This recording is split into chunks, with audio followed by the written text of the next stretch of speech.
Guys, ito na po. Sasakyan ko na po ito. Suzuki Smash FI Matte Blue. Matte Blue. Yan.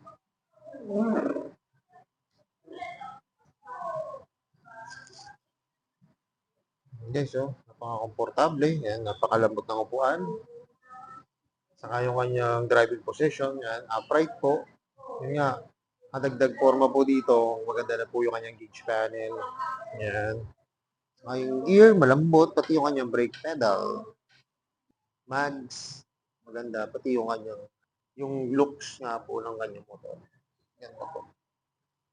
Guys, yung naghanap po kayo ng underbone na Smash FI, pasyalan nyo na guys dito sa Bike World Balibago. Dalawa po yung available dito. Ito pong matte blue at glossy na black.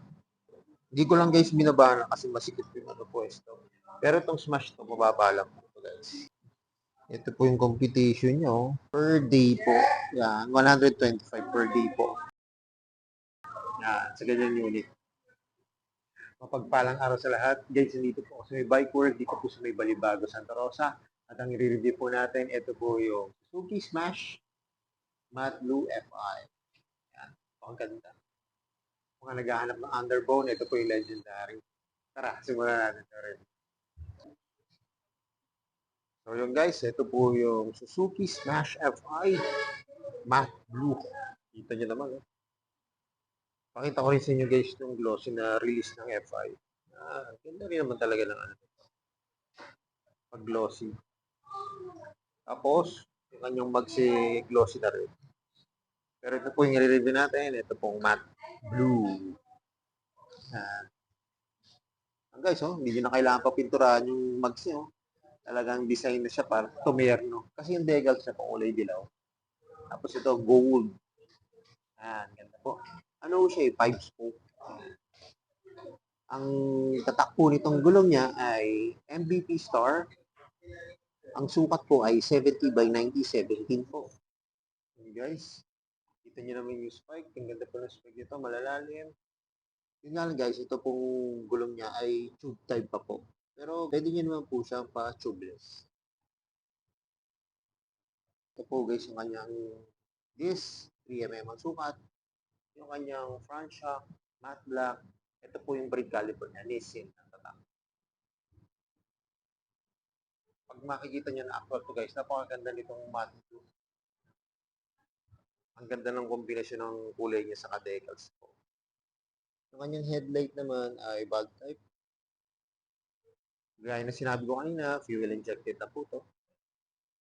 FI. Yung likod na gulong niya naman guys ay 80-90-17 po. Yan, tube type. Drum brake po yung likod niya guys. Ito po yung kanyang rear shock. Black.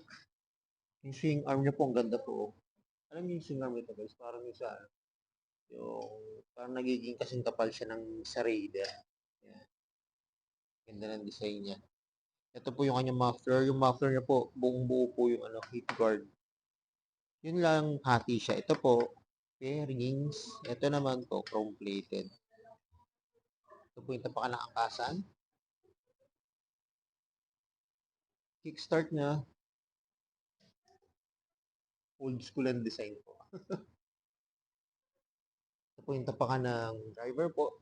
Ito po yung kanyang foot brake. Ito guys yung kanyang engine. Ang oil lang po nito ay 650 ml. Konti lang po siya, no? Kasi 'di ba yung iba ang ginagamit po dito ay 800. Pero ito 650 lang siya. Ito po yung kabilang side. Kanyang kickstart. Guys, ito po yung kanyang gear pedal. Ito po yung pag magdadagdag kayo, ito po yung magbabawas kayo. Yung kanya side stand at center stand po, glossy na black. Saka ang ganda nito guys, meron siyang carbon design dito na bearings. May cover siya. Sa upuan naman po guys, kagandahan nito guys sa upuan, malambot, pero customized na po siya. Parang na siyang flat seat. Sa akin ginamit na material, maganda po. Makapit to. Sa manubela naman guys, yan. Kita nyo.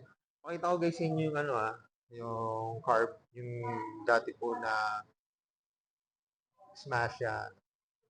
Ito po. Tapos ito na po yung sa FI. Yan na po yung kanyang gauge panel. Kita nyo. Analog pa rin naman siya. Makikita nyo po dito yung bilis nyo, yung kilometers, fuel. Maganda nito, may engine na po ito. Yan. Engine check yan. Pag magsisignal light po kayo, left or right, high and low. Ito po, nailaw po ito pagka po may check kayo. Ayan. Sabi po ito, may alarm po ito sa engine. Ito naman po yung kanyang gear, neutral. Tapos ano po ito, 1 to 4. Ayan, 4 speed lang po ito guys. Ayan. Ito po yung mga function niya. Ayan, low, signal, kusina, electric start. Ayan guys, yung ganda nito, electric start, at may kickstart po siya. Saka guys, ang ganda ng ano nito, so si ano, diba, may shutter lock na po siya. Kasi po yung old na Smash, ito po. Yan, ordinary lang po. Ito pong FI, yan, may shutter lock na. Ang lutong ng throttle, pati yung kanyang brake lever.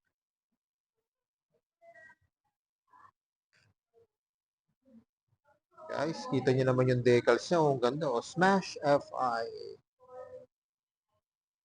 Ang taillight nito guys, ano po, LED, pero yung magkabilang signal light ay bulb type. Yan. Bulb type po siya. So yun guys, yung price po nitong Suzuki Smash na matte blue, post ko na lang po. Ito, gaganda nito guys, oh. 125. Parang nagiging ang expensive po sa kanya ay 125 per day. Pero kung naghahanap ako kayo ng carb, meron pa rin po ditong carb. Yan. Saka ito po yung isang kulay, glossy na black. Saka guys, may ano pa ito eh, puti. Maganda rin yung puti nito. May lumabas na puti ito eh. Ganda rin po na color niya. Color variant niya po. Kita nyo kanina,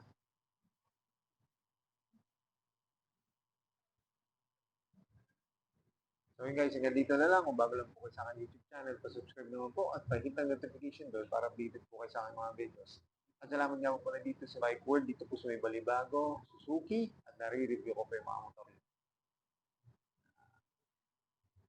Pasyalan nyo na guys ha, meron po dito yung Raider Pro, yung mga hinahanap nyo na bago yung Suzuki Access, meron na dito dito. More says to come, gaya na lagi po sinasabi, ingat po palagi, ride safe always, and God bless po. Palike and share na rin po na aking mga videos at lagi natin tatandaan, mahal tayo ng Diyos. Bye-bye!